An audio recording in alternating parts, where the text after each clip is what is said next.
दाखवते. 14 वर्ष झालं कथाकथन करतोय. रक्ताचं पाणी ध्येयाच्या आराधनाने तत्वाची साधना केलेली आहे. निश्चितपणाने तुम्ही घरी जाऊन सांगाल की अशी कथा मी आयुष्यात कधी ऐकली नाही. एवढ्या आत्मविश्वासाने मी बोलतोय. पण मलाही घरी जाऊन माझ्या मुलगीला सांगता आलं पाहिजे की बाळा 14 वर्ष झालं कथाकथन करतोय, पण आदरणीय अण्णासाहेब डांगे कॉलेजच्या कॅम्पस इतकी दाद मला आजपर्यंत मिळालेली नाही. मी जयवंत आवटे कुंडल तुमच्या समोर कथा ठेवतो. कथेचं नाव आहे जानती. सदाच लग्न होऊन 2 वर्ष लग्नावरच विश्वास नाही. ती मारुतीच्या देवळात झोपायची. आणि ज्यांचा लग्नावर विश्वास आहे पण आपल्या बायको विश्वास नाही, ती आपल्या घरातच कडी लावून झोपायची. सदाचा लग्नावर विश्वास होता, आपल्या बायको विश्वास होता, तरी मारुतीच्या देवळात जाऊन झोपायचं. का तर सदाचा दोस्त नाग्या ती मारुतीच्या देवळात झोपायचो. अहो सदा आणि नाग्या दोघांची दुर्दोस्त दोस्तीमध्ये काय कळायच्या आधीपासून दोघं दोस्त होते. नावागली तशीच ठेवणार. आता हम आपके है कोण पिक्चर बघून आलं आणि मशिगत दिसणाऱ्या माळ्याच्या मंगीला माधुरी दीक्षित म्हणायला लागली. पार्टनर पिक्चर बघून आलं आणि कोळ्याच्या काळ्या कमळीला कैटरीना कैफ म्हणायला लागलं. अमिताभ बच्चनचा पिक्चर बघून आलं आणि घरी गेलं. आई म्हणली नाग्या रॉकेल घेऊन ये. ही कॅन घेऊन रॉकेला नाही गेलं. लांबडीच्या लांबडी लाईन ही एकटंच उन्हात उभा राहिलं होतं. सगळे म्हणले नाग्या लाईनीत ये, नाग्या लाईनीत ये. नाग्या म्हणतोय कस हम ज्या खडे होते वैसा लाईन सुरू होते. अहो लाईन सुरू होऊन बंद झाली तर नाग्याला नंबर आला नाही. नाग्या हातात झालं, निराश झालं, कॅन ततच विकला आणि पिक्चरला गेलं. ही नाग्या सदाच्या लग्नात असं बेदम नाचलं तुम्हाला सांगतो. ह्याचा नाच बघून लग्नात आणलेलं घोडं देवळातल्या नंदीगत पाय दुमडून बसलं. आता सदाचं लग्न झालंय म्हणलं आपलं बी लग्न झालं पाहिजे म्हणून नाग्यानं मुली बघायला चालू केल्या. नाग्याला वाटत होतं या जगात एक तर नागिन अशी असं किती म्हणाल करेन तर लग्न नाग्याशीच, नाही तर कातण टाकणार नाही.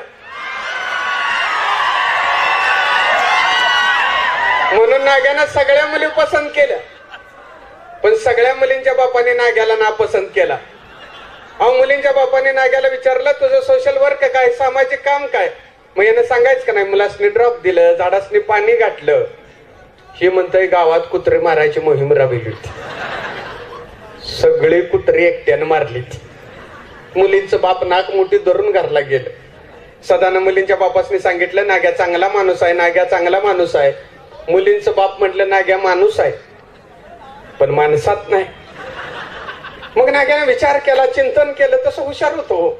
आणि मग नाग्याच्या लक्षात आलं की ज्यांचं ठरवून लग्न ठरत नाही अशीच माणसं लव्ह मॅरेज करतात. म्हणून नाग्यानं लव्ह मॅरेज करण्यासाठी 4 दिवस घालवले. आणि 4 दिवसात नाग्याच्या लक्षात आलं की लव्ह मॅरेज करण्यासाठी समोरच्या पार्टीचं बी आपल्यावर लव असणं नितांत गरजेचं आहे. म्हणून नाग्यानं रितसर लाईन मारायचं ठरवली. दुकानात जाऊन पाऊंडचा डबा आणला, 33% एक्स्ट्रा. डाबण्याने कच्चा कच्चा कच्चा बिळक पाडली आणि हातावर घेतली फास फास. ज्यादा झाली बुडाला पुसली. पुन्हा घेतली फास फास. असं करून पहिल्या वेळेला सगळा डबा संपवला आणि पिठाच्या गिरणीत कामाला असल्या सगळ्या गावात नासं फिरलं. आता असली चीज बघितलं एखादी मुलगी हसणार किंवा एक मुलगी याच्याकडे बघून हसली. आव तुझी में रब दिखता है गाणं म्हणतच सदाकडे आलं. आणि सदाला म्हणलं एक मुलगी आपल्याकडे बघून हसली. सदा म्हणला मुलीची जात आहे. हसायसारखी गोष्ट दिसल्यावर हसते. नाही म्हणलं आपलं तिच्यावर प्रेम आहे, तिचं आपल्यावर लव आहे. सदा म्हणला असू दे. नाही म्हणलं आपण तिला लेटर लिहिणार. सदा म्हणला काय SMS चा जमाना आहे, ईमेलचा जमाना आहे, कशाला लेटर लिहितोयस? नाही म्हणला प्रेमाला ऐतिहासिक परंपरा आहे आणि त्याला असं बालगोट लावू नको.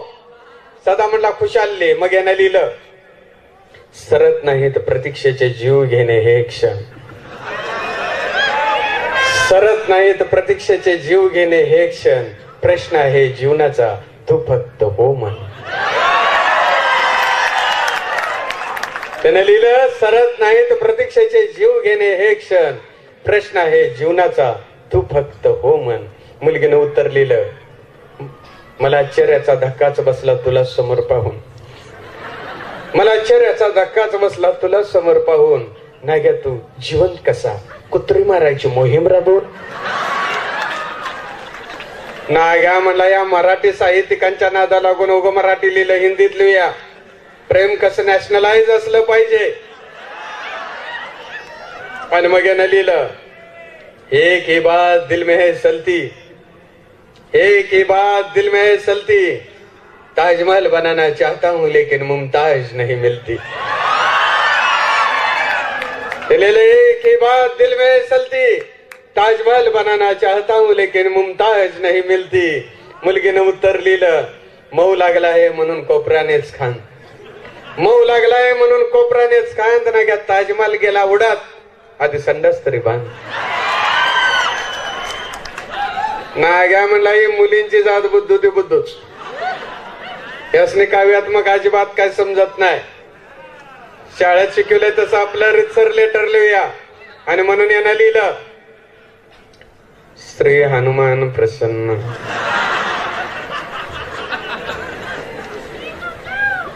आदरणीय पूजास शीर्षाष्टांग नमस्कार. लेटर लिहिण्यास कारण की आय लव यू. बाकी सगळे ठीक आहे. तुझ्या बहिणीची खूप खूप आठवण येत. बाबांना अनेक आशीर्वाद. आणि मम्मीला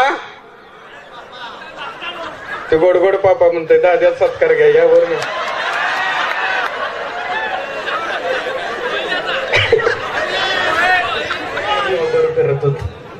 असलं ना घ्या. आज पिक्चर बघून कुणा संग तर चळका मारून पहाटेचं 5ला मारुतीच्या देवळात झोपायला, तर श्याम बंडकर देवळाच्या तोंडाला झोपलं होतं आणि ती गालात हसत होत. का तर ते काल नामांनाच्या सुनाला नदी उचलू लागलं होतं. आणि ती सून त्याच्या स्वप्नात आली. म्हणलं लग्न होऊन 2 महिने झाले, बायको संग साधं बोललं नाही. लग्न झालंय तरी देवळात झोपतोय. मी ह्याला रोज उठवून घाली होतोय. आज जरा लेट झालो, हे जायला उठा येत नाही का असं म्हणून श्यामू बंडकरच्या नरड्यावर पाय देऊन आत गेले. श्यामू बंडकरला वाटलं नामांनाच्या सुननच आपल्या नरड्यावर पाय दिला म्हणून वहिनी चुकलं म्हणून नाग्याचा पाय धरायला लागला.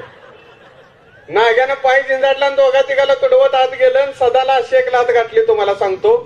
सदा केव्हाच निघून गेल. आणि पहाटेचा गारठा पडलाय म्हणून गोनवा पांढरक घेतली होती. ते उठलं कुत्री मारायची काठी घेऊन मागे लागलं. अहो नाग बिळात घुसावा तसा नाग्या बोळात गायब झाला. इकडं अंधाराचा फायदा घेऊन सदा घराकडे निघालं होतं. अहो लग्न होऊन 2 महिने झाले. बायको संग साधं बोललं नाही.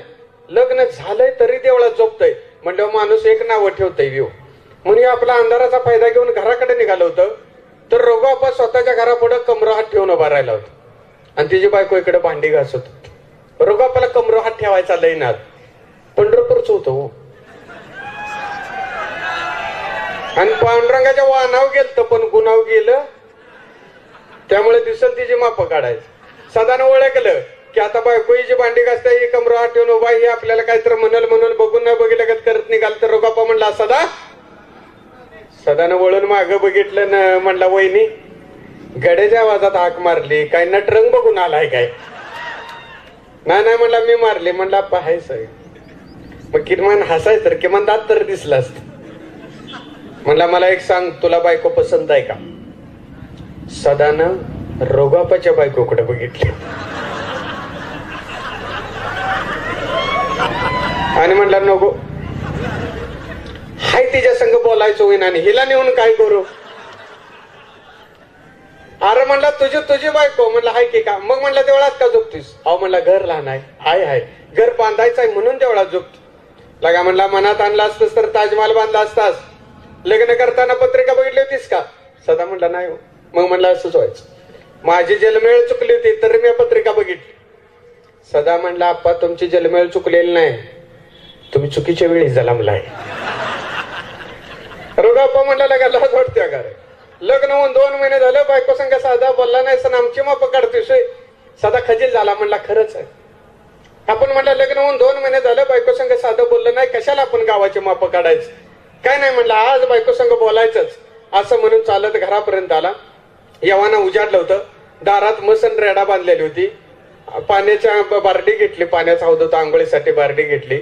आता म्हणला बायकोला पाठीला साबण लावाय बोलवाय आणि बसाव तिच्या संग गुलू गुलू बोलत.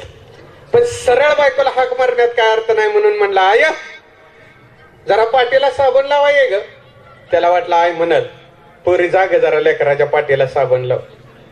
म्हणे हे लाजून उभा राहील तर आय कासोटा खाऊनच आली.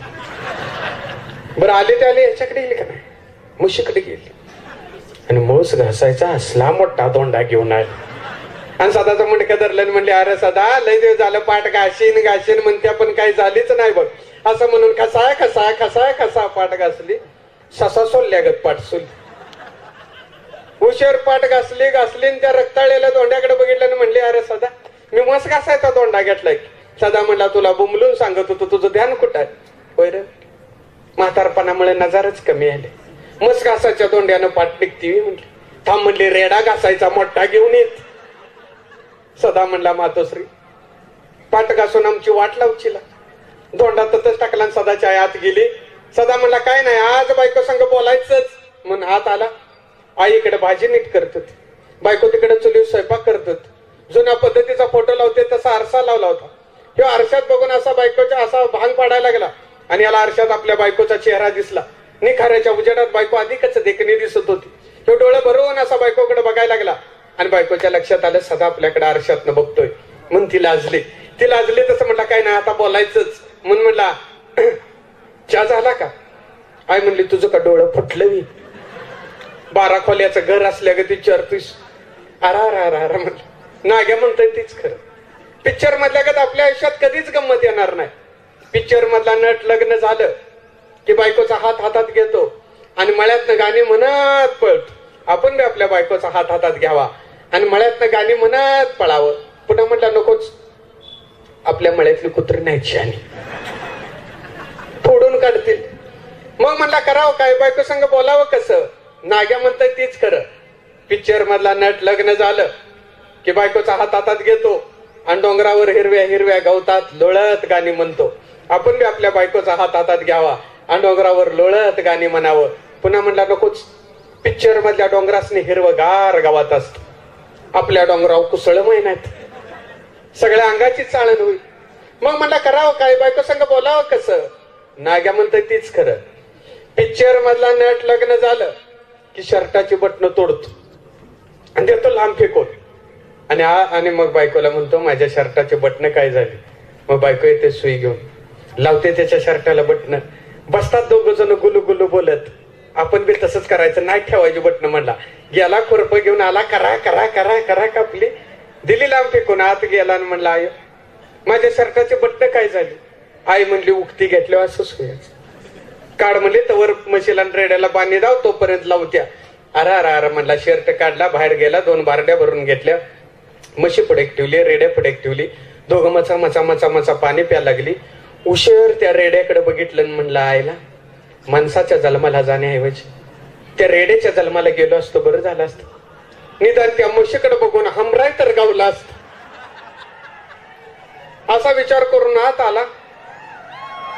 बायको शर्टाला बटणं लावते तोपर्यंत पॅन्ट घालावी म्हणून पॅन्ट घालाय गेला तर पॅन्टला बटणं कुठायत? म्हणलं आई माझ्या पॅन्टची बटणं काय झाली? आई म्हणली अरे सदा घरात बटणं हाय ती म्हणून पॅन्टची काढली आणि शर्टाला लावली. अगं मग मी पॅन्ट घालू कशी? पिंडीच्या पोत्याला सुद्धा एक म्हणली बांध होणार बघतोय. सदाने कशी तर पॅन्ट बांधली नटून तटून गावात आला. नाग्या तिथंच होता. नाग्या म्हणला बायको संग बोललास का? सदा म्हणला मलाच कळना कसं बोलायचं. नाग्या म्हणला माझं लग्न होईना तुझं होऊन काय उपयोग नाही. आपण लग्न झालेल्याला विचारूया पहिल्यांदा कधी कुठं काय बोललास बायको संग. म्हणून ही अनेक खवीसकडे गेली आणि म्हणले अनिलराव तुम्ही बायको संग पहिल्यांदा कधी कुठं काय बोलला सांगता का? आणि या कवीस म्हणला, मी बायको संग पहिल्यांदा कधी कुठं काय बोललो तुम्हाला अगदी सविस्तर सांगतो, पण मला आधी सांगा कुणाच्या बायको संग? अरे म्हणले गावाच्या बायका संग ना, तुझ्या बायको संग. अरे अरे अरे अरे म्हणला, कशाला तेवढा डागाळ्याला भूतकाळ काढताय? म्हणला का लग्नाच्या पहिल्या रात्री तिला बरं वाटावं म्हणून म्हणलं, समज मी मेलो तर तुझं कसं होईल? तर मला म्हणली, मी खुळी होईन आणि जिंजेस कटून सगळ्या गावभर फिरीन. आता कुठल्या बी नवऱ्याला बरं वाटेल किंवा म्हणून म्हणलं तू खरंच खुळी होशील?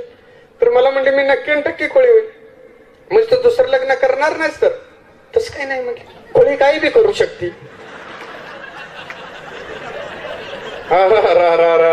म्हणली सामान्याला विचारल्यामुळे असं झालं.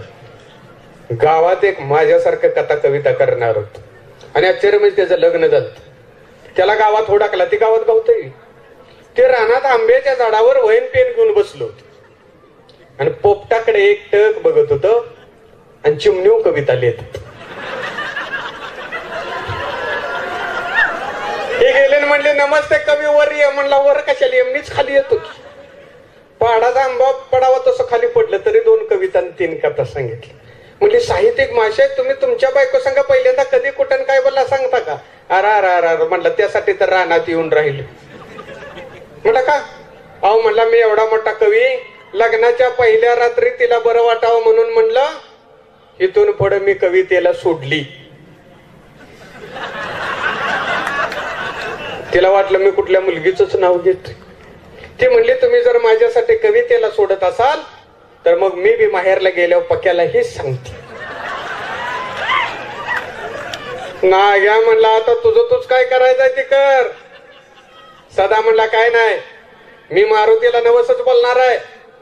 बायकोचे माझी भेट घडवून आण, तुला 5 नारळाचं तोरण बांधतो. नाग्या म्हणला, खुळायस का काय? स्वतःच्या शिफ्टीला आग लावून गावाच्या बायका भेटवायचं त्यानं मागच बंद केलंय. म्हणलं, आता तुझं तुलाच काहीतरी केलं पाहिजे. म्हणलं, काय करू सांग? नाग्या म्हणला, एक आयडिया आय गावाला घाली आणि निवांत बायको संग बोलत बस. सदा म्हणला, गावाला जाईल पण आय गावाला जाणार नाही. नाग्या म्हणला, मी कशाला आहे? एवढा पिक्चर बघतोय, नाटकं बघतोय, म्हणला पुस्तक वाचतोय, तुझ्या आईला गावाला घालवायचं अवघड आहे. असा जातो घाली होतो. म्हणला 6 वाजता गेला, सदाच्या उमऱ्या बसले ते, पाया पडला. सदाच्या म्हणली, नाग्या सदाचं लग्न झाल्यापासून इकडे फिरकायचाच बंद झालास. नाग्या म्हणला, काकू महात्मा गांधीजींनी म्हणलंय की दोस्ताचं लग्न झालं की पुन्हा त्याच्या घराकडे फिरकायचं नाही. सदाच्या म्हणली, गांधीजीने हे बी म्हणलंय?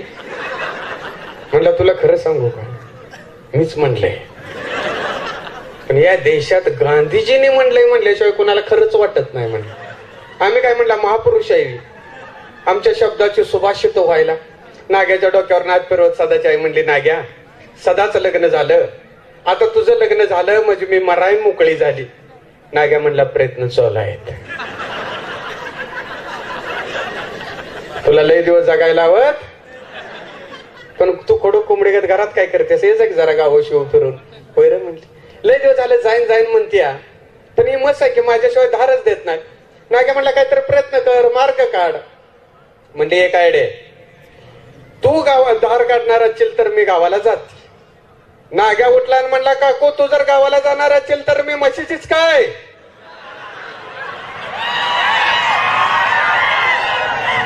पण अशी तशी काढायची नाही. सदाचाय म्हणले, तिला बायची सवय, साडी नेसून काढायची.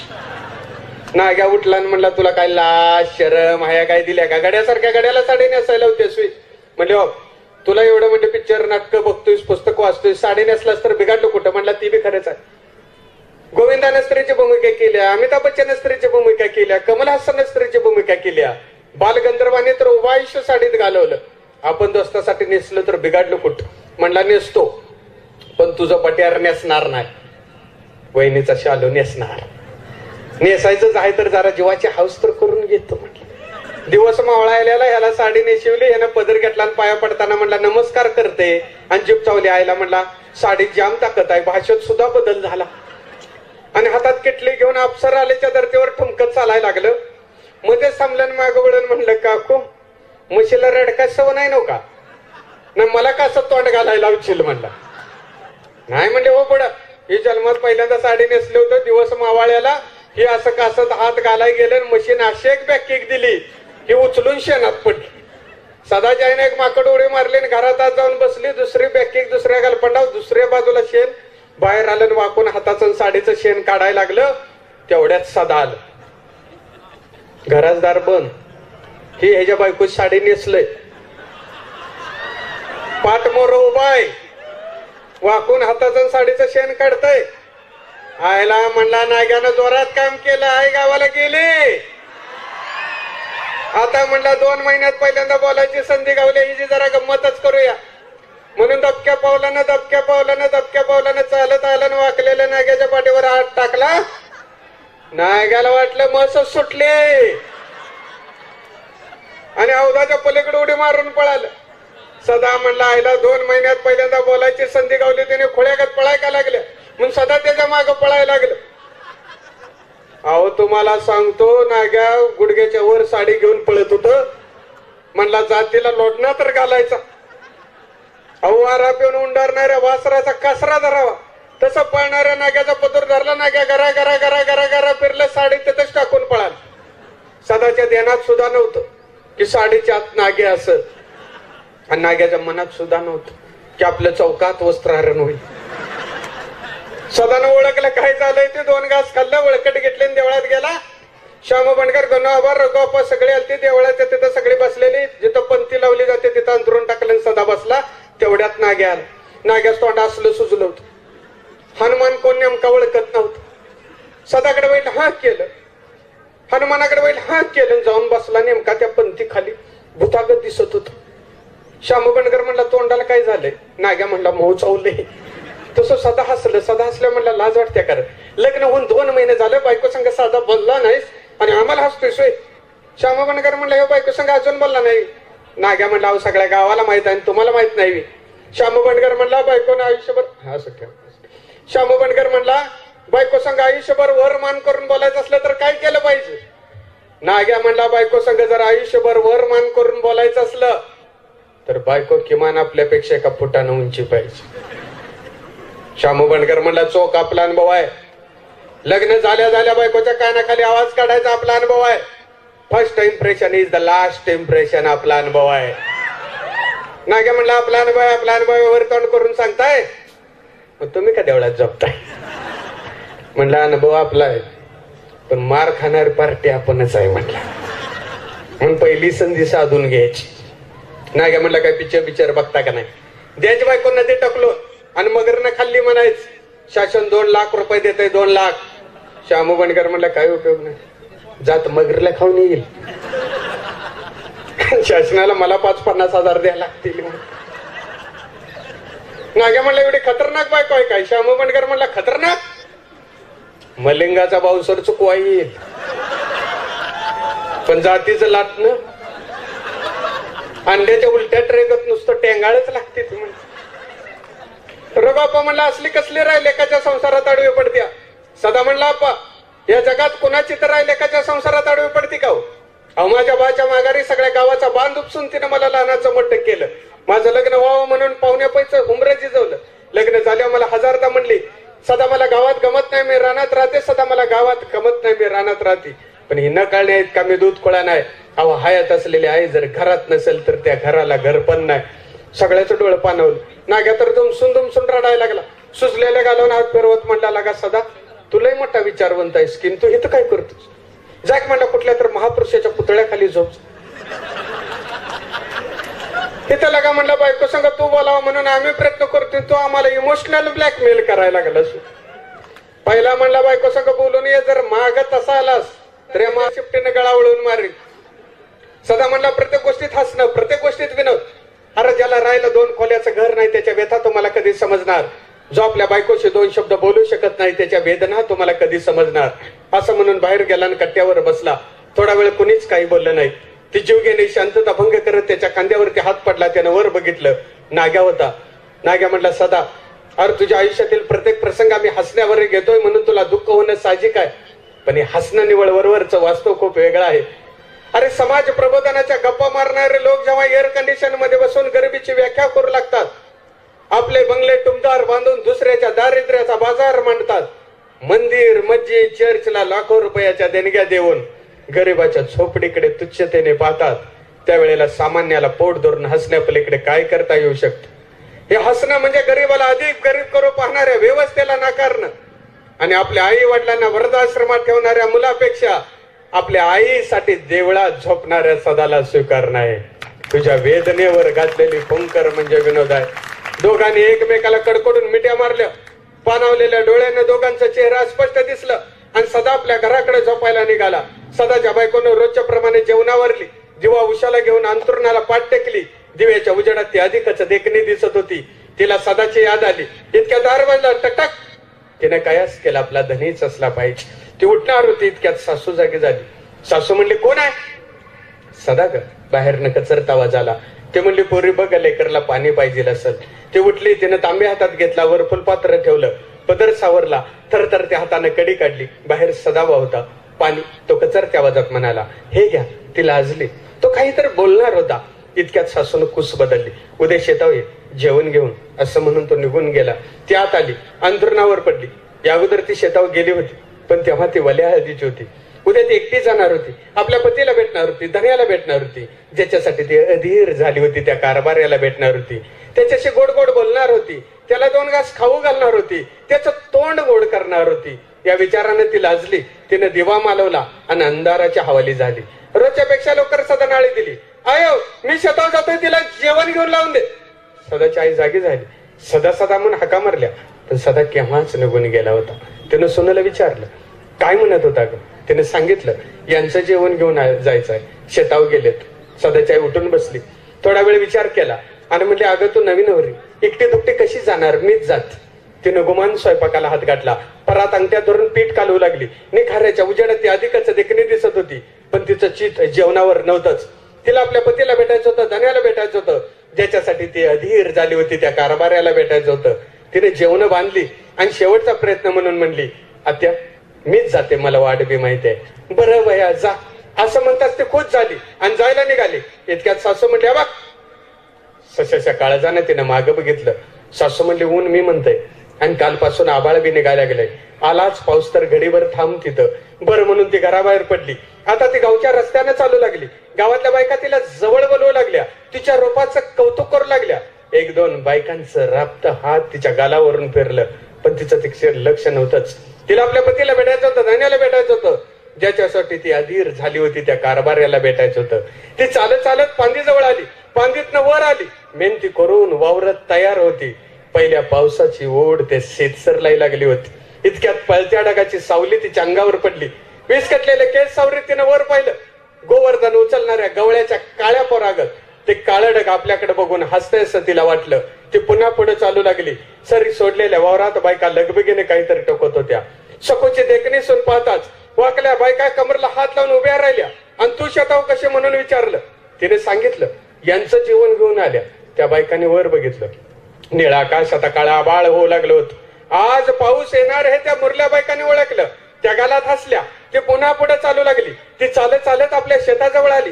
तिला पाहताच सदाने सफराची वाट धरली. सदा सफरात शिरताना बघितला आणि ती थबकली. तिचे पाय जट झाले, कसा कोरडा पडला.